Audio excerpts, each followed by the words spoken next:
कर रही है, उसको बोलना पड़ेगा कि don't ring.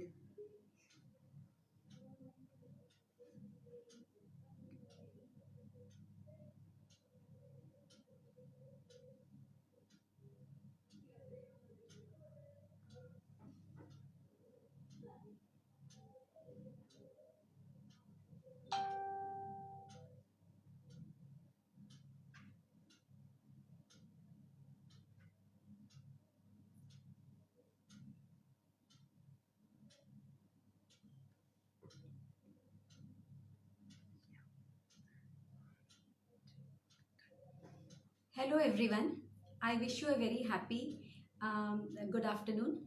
And this is Dr. Mini Salunke. I am a consultant obstetrician and gynecologist working in Cloud9 Hospital, Kalyani Nagar, Pune.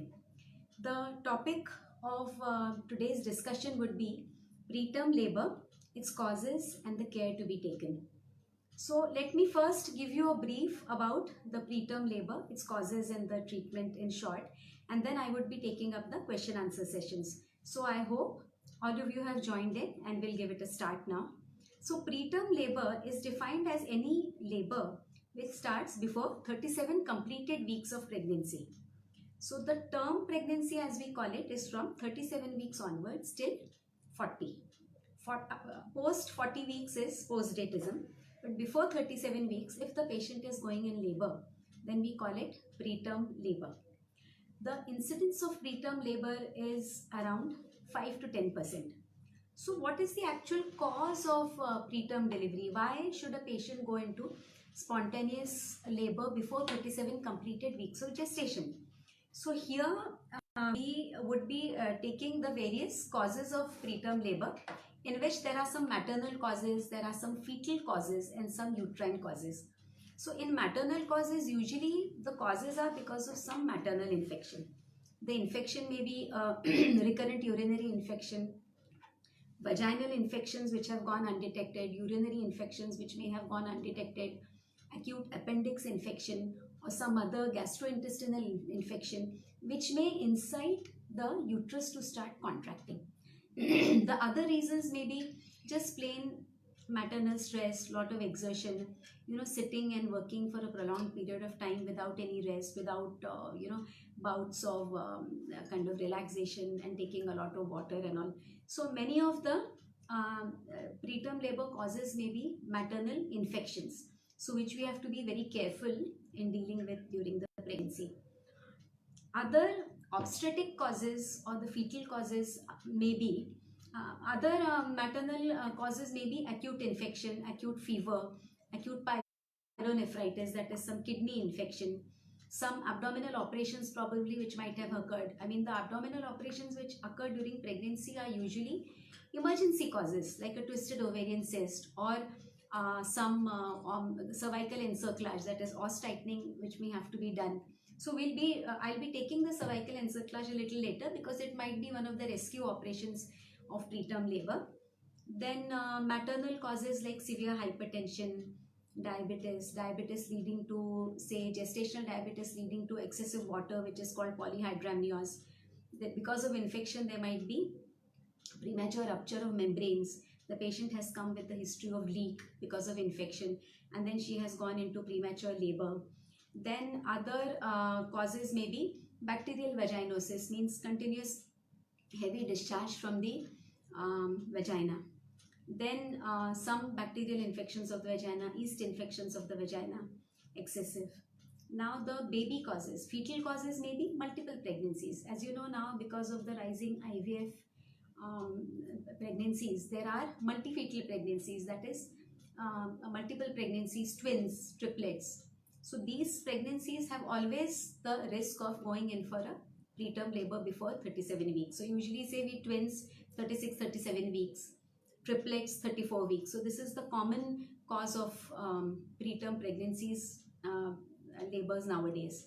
Even intrauterine death of the baby, that also will incite uterine contractions. Placental causes may be there. Sometimes there is intrauterine growth restriction. The placental abruption happens. The placenta suddenly comes out from its attachment to the uterus. There may be some infarctions or some blood clots happening, because of which the patient may go into preterm labor. there is something, sometimes what happens, it is idiopathic. Idiopathic means there is no apparent cause for preterm labor, but what happens because of especially in the second and third gravidas, second and third pregnancies, there is early engagement of the fetal head into the pelvis, which again incites the cervix to become shorter and softer, and it starts opening and the patient may go into premature labor. So basically, how would you define premature labor pains? Premature labor pains are very much like the labor pains which you would get at term. So regular uterine contractions, then there might be some amount of excessive discharge or show. When we examine the patient during the NST, we find out, and during the palpation, that the uterus is hardening, the cervical length has decreased, the cervix has started opening. Now there might be some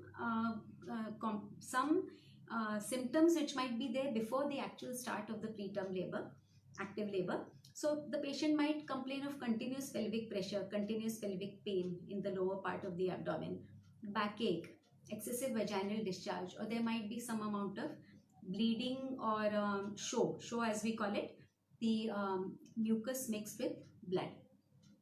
So as I said, the incidence of preterm labor is around 5 to 10%. How would you prevent the onset of preterm labor?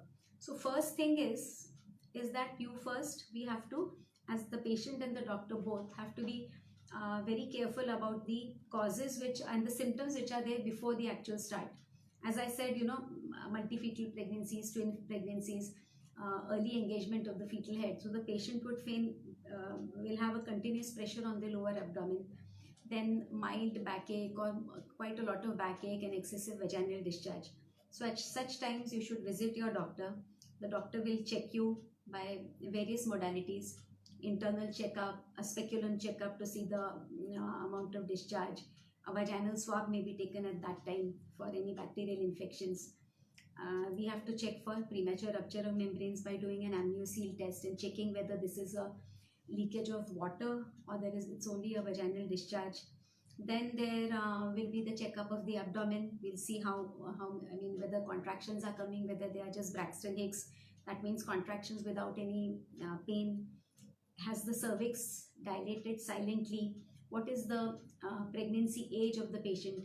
And supposing she is not in active labor, whether we can prevent it from going further by giving the patient some injections and tablets and some patches to prevent it from going forward, and whether, if the labor pains can be arrested, then whether, depending upon the period of pregnancy, whether she requires a cerclage, that is a cervical stitch, which is called a rescue encerclage in such cases, to prevent the cervix opening. So this is one thing, is that the arrest of the preterm labor.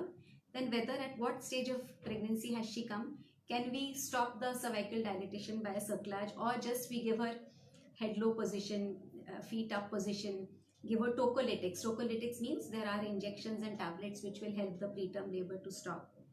And maybe if she is nearing 35-36 weeks, whether we can give her some pain management and to suppress the labor pains.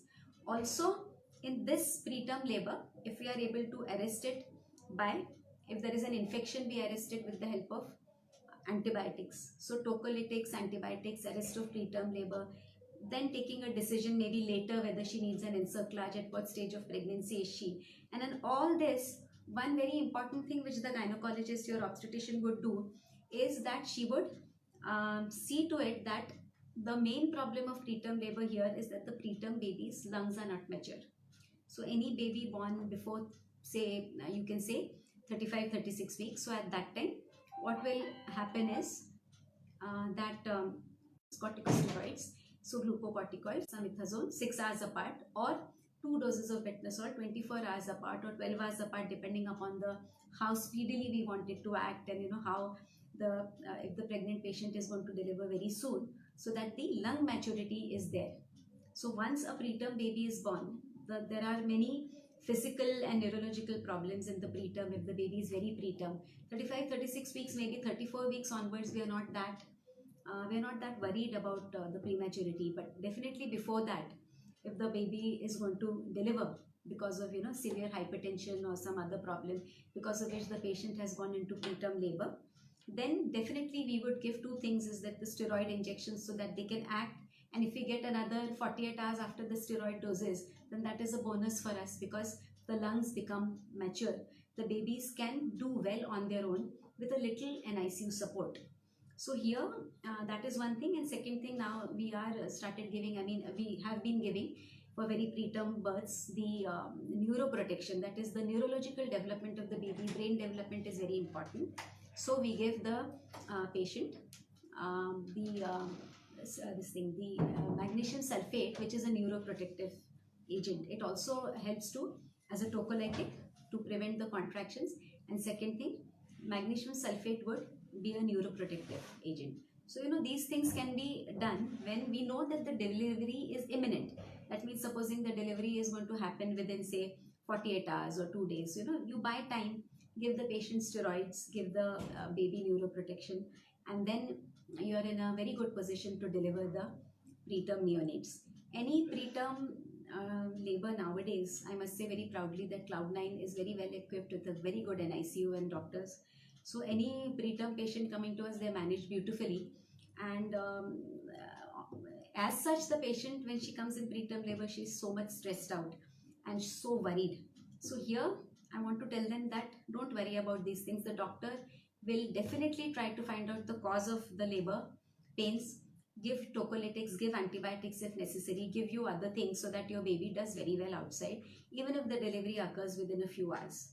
So the prevention of preterm labor would be, first thing is identifying the risk factor from the history. Does the mother have hypertension, polyhydramnios, gestational diabetes? Is she having any other problem? Is there a multifetal pregnancy? Has there been any early engagement of the fetal head?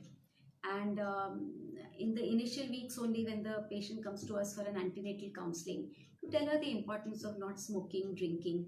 Then when the patient comes to you, the first thing that the doctor would do is check the cervix, check the amount of contractions, and check the dilatation of the cervix, put the patient to bed rest absolutely with the feet up, administer a tocolytic agent so that the contractions slowly start decreasing. Treat the main cause. If the main cause is preeclampsia or hypertension, polyhydramnios, check the GTT, do the blood sugars.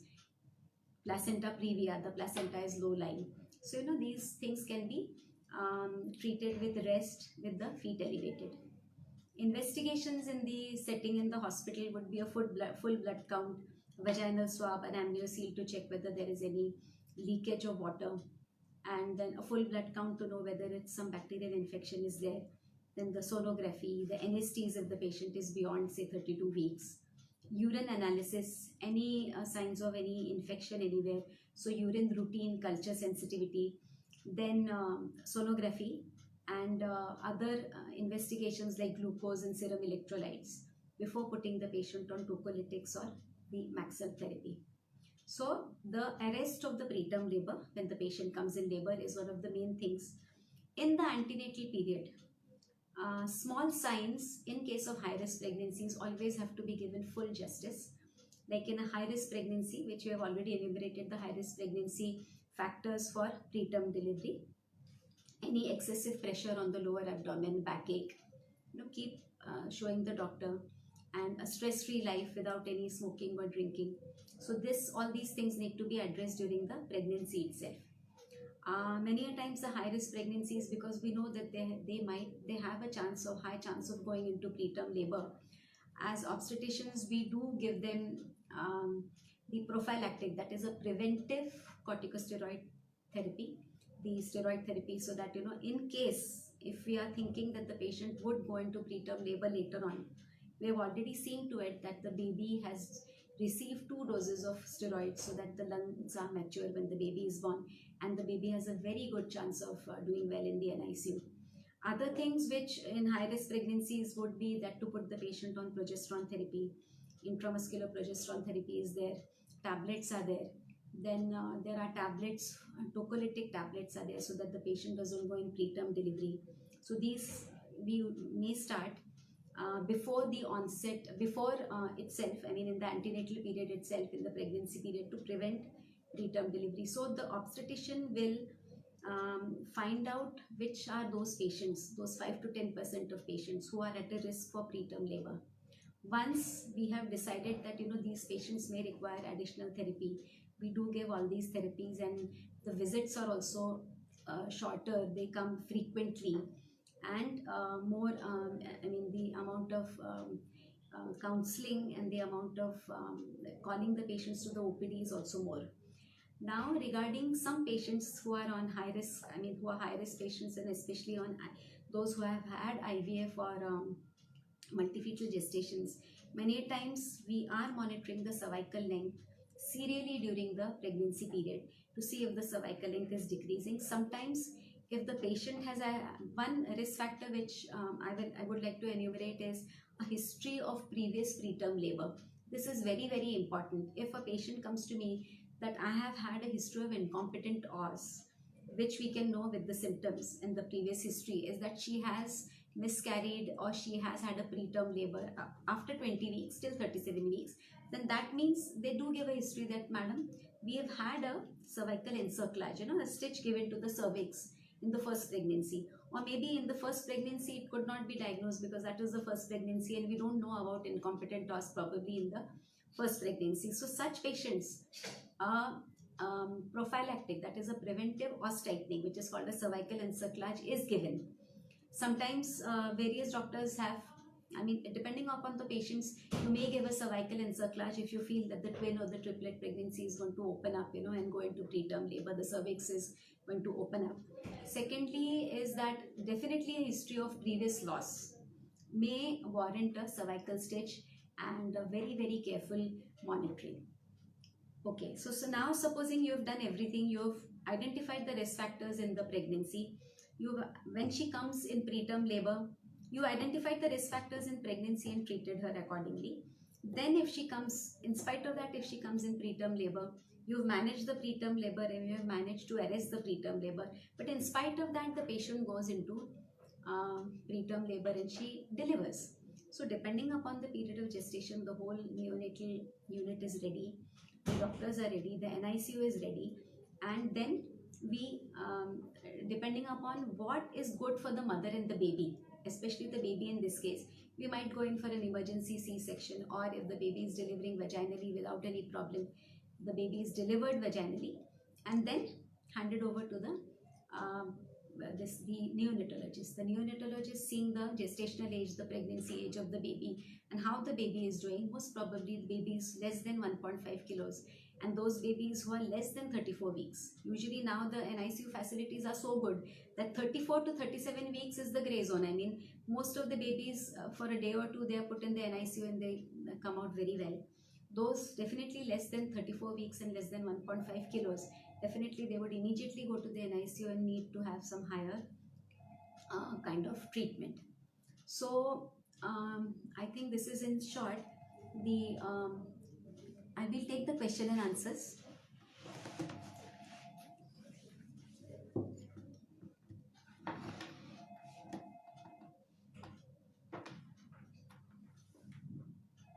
So I'm sorry there is a little lull because I think we have lost the Wi-Fi.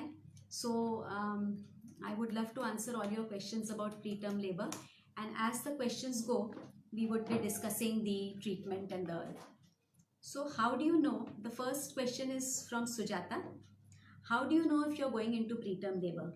So Sujata, as we have already discussed, that if the patient is in the high risk category, then we are always, it's in the back of the mind, that she may go into preterm labor. The signs of preterm labor. So first identify whether you're in the high risk category or in a high risk pregnancy. Second thing is that continuous pressure lower down, continuous backache, excessive discharge.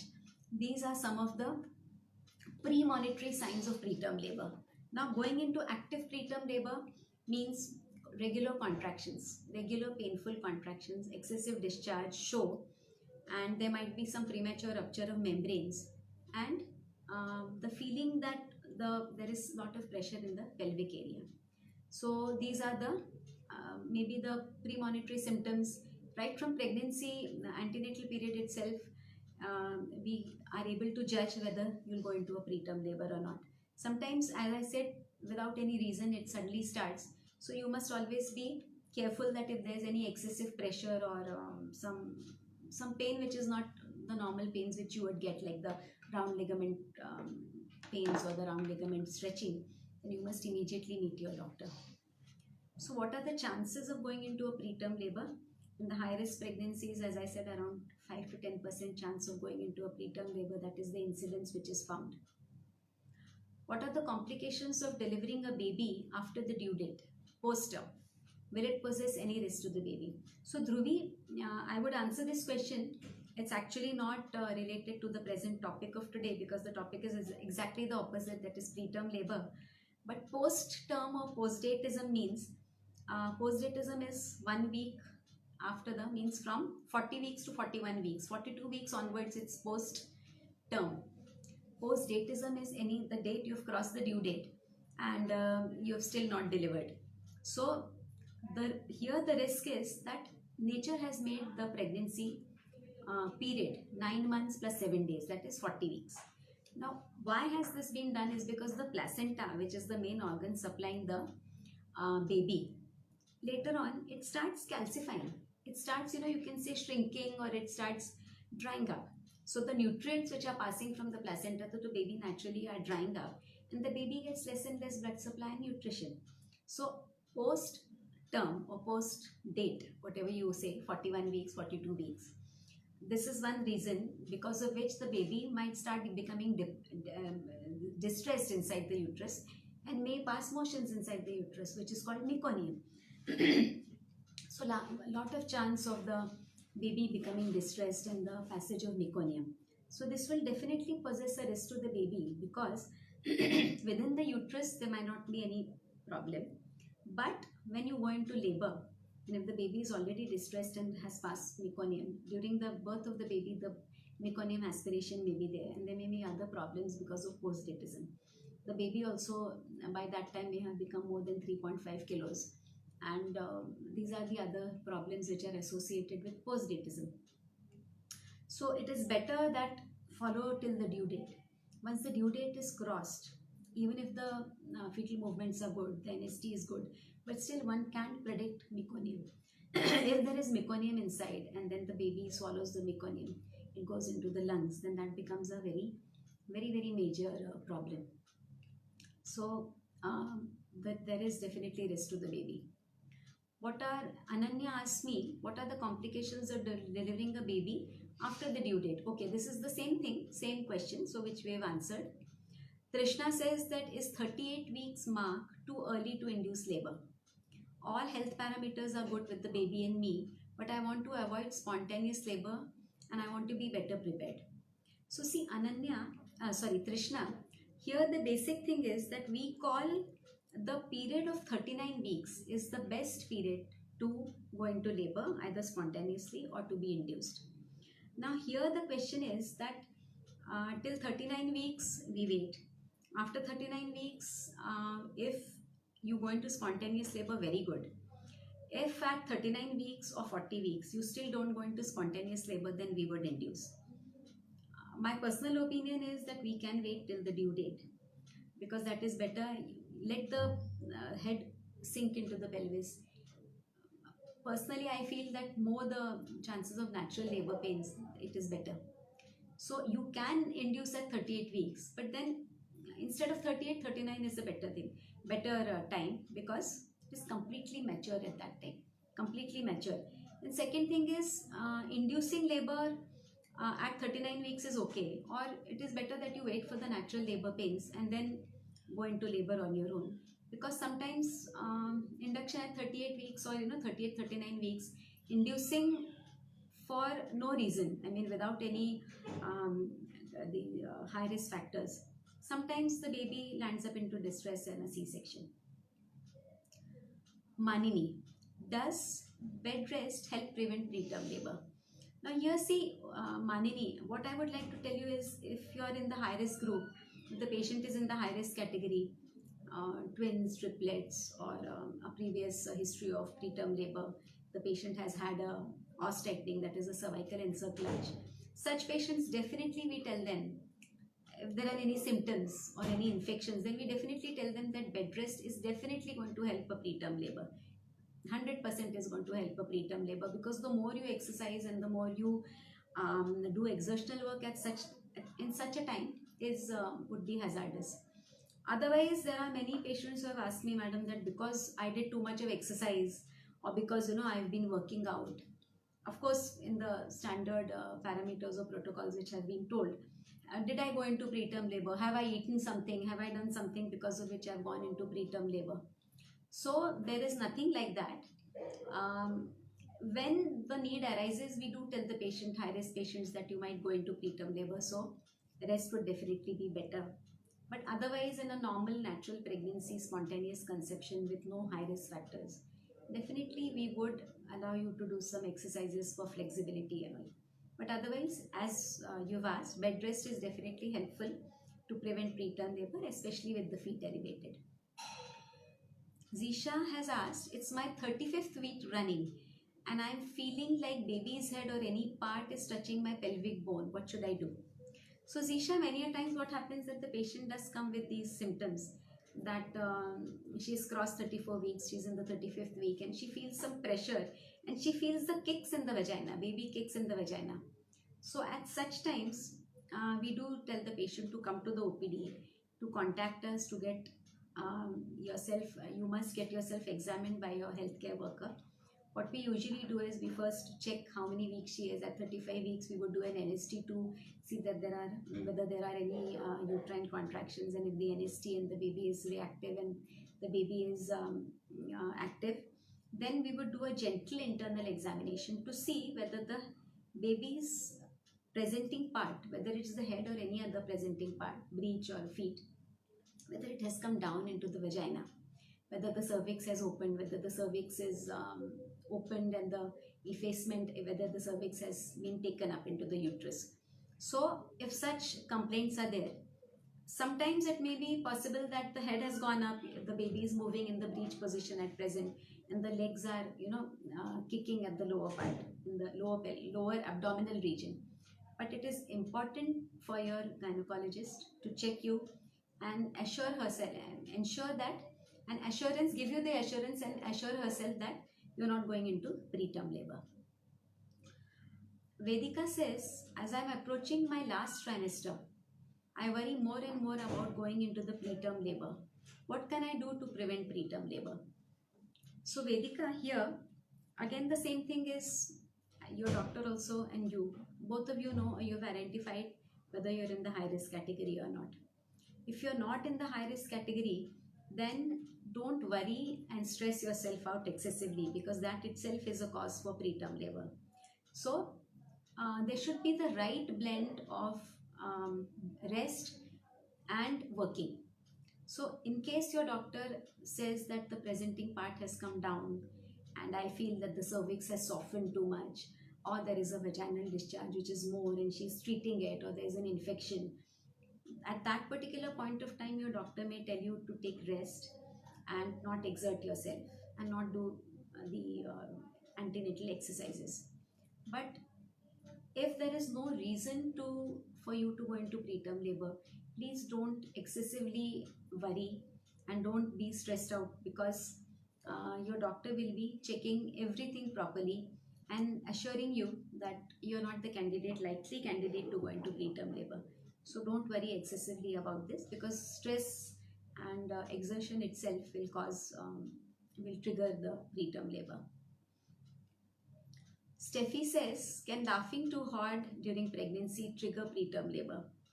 So, Steffi, laughing excessively or coughing, because more than laughing, I've heard patients who have asked about coughing.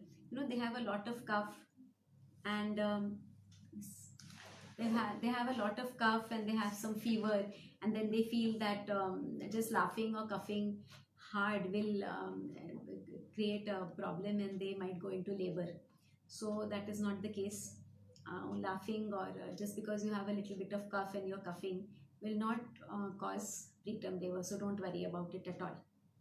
But as I said, that those women who are excessively worried or who have had a history of preterm labor earlier, If they are really excessively worried about preterm labor, then please talk to your obstetrician. Talk to her, tell her your fears, and I'm sure that your obstetrician will be able to allay your fears. Should I be worried if my baby doesn't move a lot at 24 weeks of my pregnancy? Those scan shows all is well. So here, Anita, what I want to tell you is that the baby movements from 20 weeks onwards, they slowly increase. Slowly, you at 20 weeks, when we ask the patient, do you feel any flutterings? Yes, little bit, but not all the time. At 24 weeks also, 24, 28 weeks also, the patient may not feel, the mother may not feel the movements throughout the day or throughout the night. So if the baby's movements are erratic at that time, and another thing is if the placenta, the location of the placenta is also important. If the placenta is anterior, that means in front, it is attached to the front of the uterus, then at such times also the baby is moving, but the movements are not getting transmitted to the abdominal wall.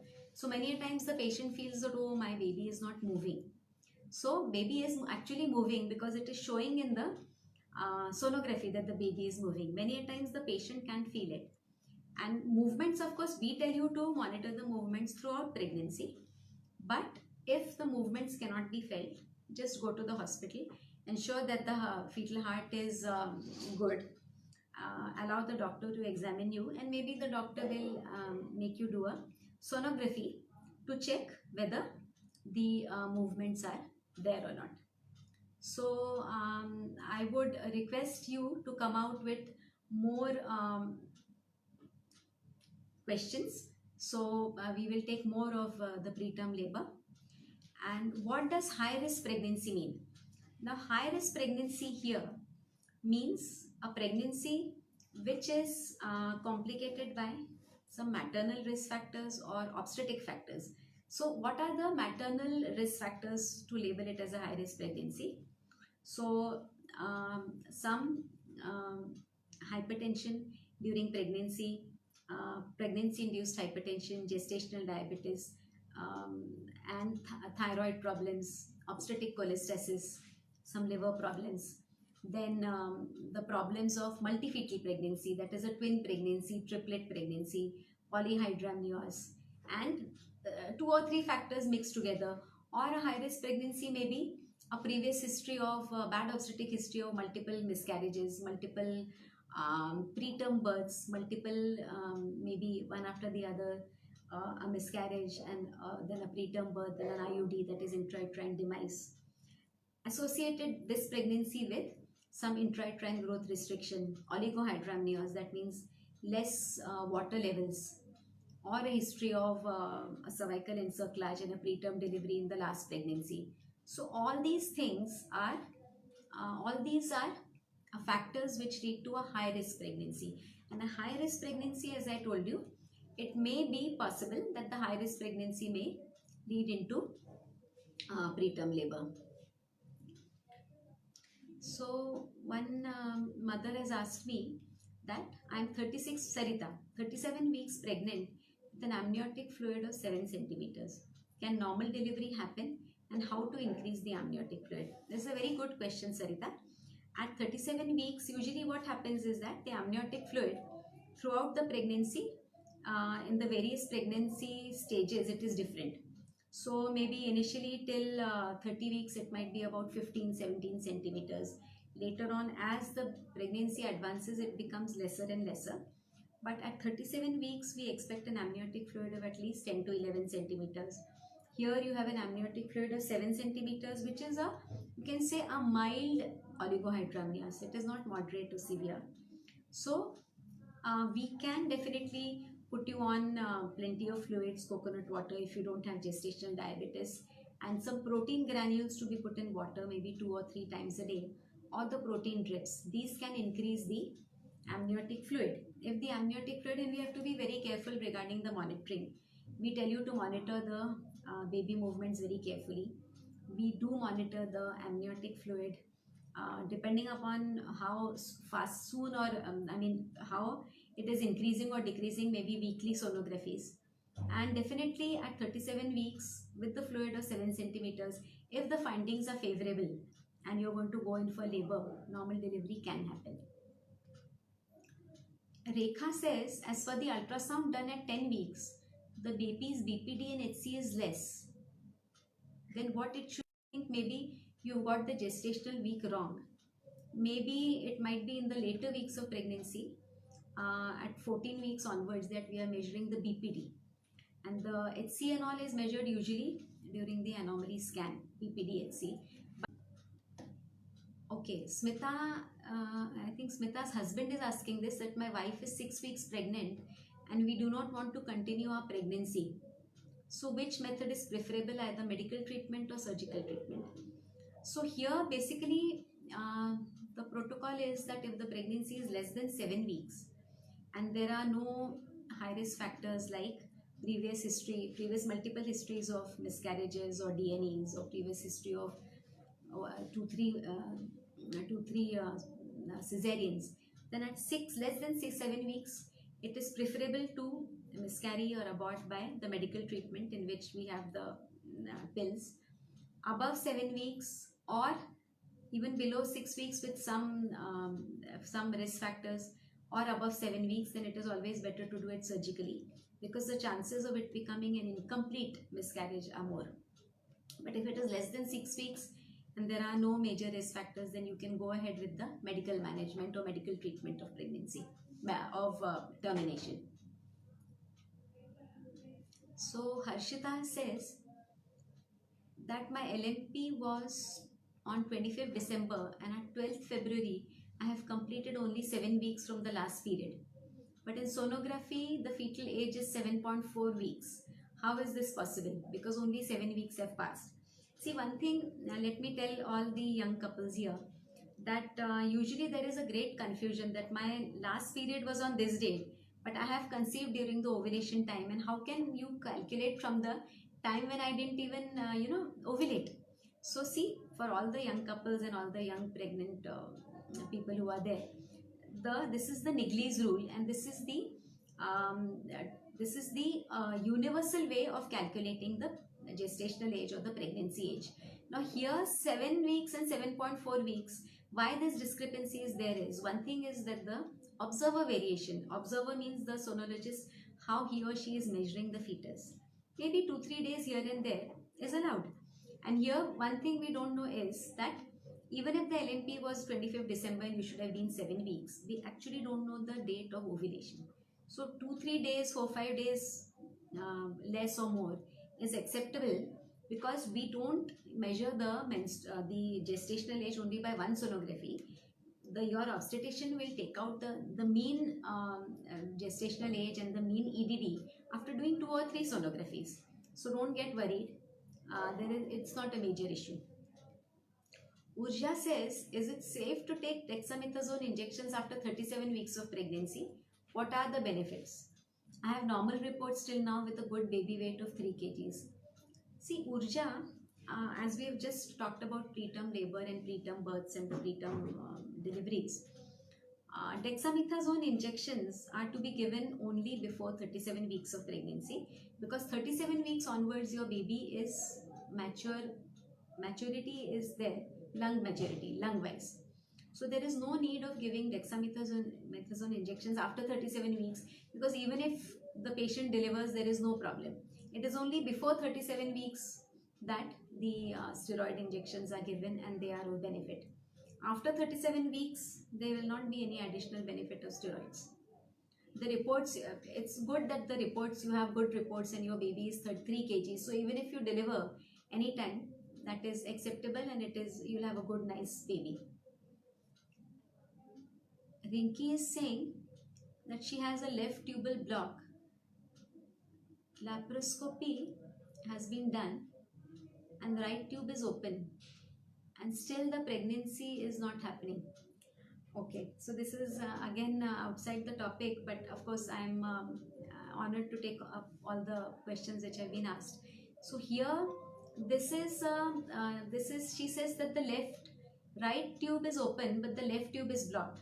So maybe during the laparoscopy, I don't know the details, but maybe the Laparoscopist may have tried to open the left tube. If the left tube has been, if it is has some hydrosalpinx and it is totally blocked, then you can always conceive from the right tube, because both the ovaries are ovulating. But whenever the right ovary is ovulating, you have a good chance of conceiving from the right side, because the right tube is open. So for this, probably you'll have to do the ovulation studies and see which ovary is ovulating in which month. And whenever the right ovary is ovulating, then you can try from the right side. The rest of the details, probably your infertility specialist will tell you better, but you will conceive, so don't worry about that. Yeah. So is there any other question on preterm labor which I can take up? So we'll wait for some more questions on preterm labor. So basically, one more thing which I would like to tell you is that many a times, because this topic of infertility came up, many a times the reasons for preterm labor are malformations of the uterus also. The uterine malformations like unicornuate uterus, bicornuate uterus, septate uterus, subseptate uterus. Of course, full septate uterus, so you will have to remove the septum. So basically, these type of anomalies of the uterus, supposing they go undetected and the patient conceives, then what happens is that many a times that uterine anomalies, the dictum is to give a encerclage, because we know in such patients that their cervix might open up because of the uterine malformations and they have conceived and the baby is doing well. But then the time of encerclage would be around say 14 weeks onwards. Even a previous history of incompetent toss and a preterm delivery at say 20 weeks or say 20 weeks onwards, then we have to do the encerclage a few weeks before the previous preterm labor. Navni has written, hello ma'am, are there any symptoms for blocked fallopian tubes? Because I'm trying to conceive from the past 5 months. So Navni, there may not be actually symptoms for blocked fallopian tubes. It is only by investigating that we'll come to know that the fallopian tubes are blocked in the infertility armamentarium of investigation. So here, the best, one of the tests is the HSG, that is the hysterosalpingography, in which we inject a dye from the cervix and we take an X-ray to see whether it has come out from the tubes or not.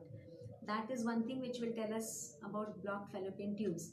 The better investigation, of course, is the laparoscopy, hysteroscopy, in which from the uterine point of view, from the uterine end and from the abdominal end, we see whether the dye which we have injected has actually, that's coming out from the tube. So we can see the methylene blue dye coming out. So I wouldn't say that there are any particular symptoms for fallopian tubes, but we do ask a history of repeated infections in the past, repeated vaginal infections in the past, history of copper T usage, or something which would give us an idea that the fallopian tubes are blocked, or a history of previous ectopic pregnancies in which, we definitely know those who have been treated by the medical management for ectopic, in which we know that the particular tube may be partially blocked or fully blocked. So these are the symptoms of, these are the symptoms of the history, I can say, not the symptoms, the history of the indications for blocked fallopian tubes. So any other questions on preterm labor? So I think that we have covered most of the symptoms and signs of preterm labor, and how to prevent preterm labor, what are the various indications for preterm labor, what are the high risk factors, where you should be careful during the pregnancy, what can be the complications of a baby who is born preterm. So basically I think that we have covered everything, and I hope that you have enjoyed the discussion today. There is one more question which Nikita has asked. I'm 9 weeks pregnant but no heartbeat for the baby. The CRL is 3.4 and the doctor has suggested that the baby has died to do a DNC. Is there any other option? So here, Nikita, your doctor knows best, because the doctor has seen the entire history and the, of course, your investigations. But there are serial beta HCG estimations and serial sonographies, as the doctor would have done, would definitely tell the doctor and clinch the diagnosis that the baby is probably it's a miscarriage, or there is no heartbeat, has been an early pregnancy failure, and you need to terminate this pregnancy by doing the DNC. So it's unfortunate, but I'm sure that things will be better next time. There is another question which has come up. So the question is, hi doctor, this is for my sister. She's 22 weeks pregnant. Is it okay for her to travel in the car for 2 hours? This is a second pregnancy after 2 years. One very important fact which probably I forgot to mention in preterm labor is, one of the reasons for preterm labor is also the duration between the two pregnancies. You know, if your first baby is very small, maybe a year or 12 months or 14 months, then, and if you conceive very quickly, then sometimes there are chances that you might go into preterm labor in this pregnancy. The chances are more. So in this case, because she is 22 weeks pregnant, the best time for traveling, they say, is the second trimester from 14 weeks to 28 weeks onwards. So if the journey is only 2 hours and you know it is a very smooth and journey going slow, then I don't think that there is any problem for your sister to travel. This is a second pregnancy and her first baby is 2 years, but she should take, of course, all adequate precautions. Talk to the doctor before embarking on the journey. Let the doctor check you up once. If the doctor feels that some additional tablets or treatment is required before embarking on the journey, then please go ahead and do what your doctor says. So otherwise, if everything is okay, there is no harm for her to travel for 2 hours. So yes, ladies and gentlemen, I hope that today's preterm labor session was very informative for you, and I hope you're taking a take-home message. Be very careful, and we are there to prevent and help you in the preterm delivery journey. If at all you unfortunately go into preterm labor. And this is Dr. Mini Salunke, consultant obstetrician and gynecologist, Cloud9 Hospital, Kalyani Nagar. I had a wonderful time taking your questions, and I hope that I have satisfied you in any way possible. Thank you for the session. Thank you so much.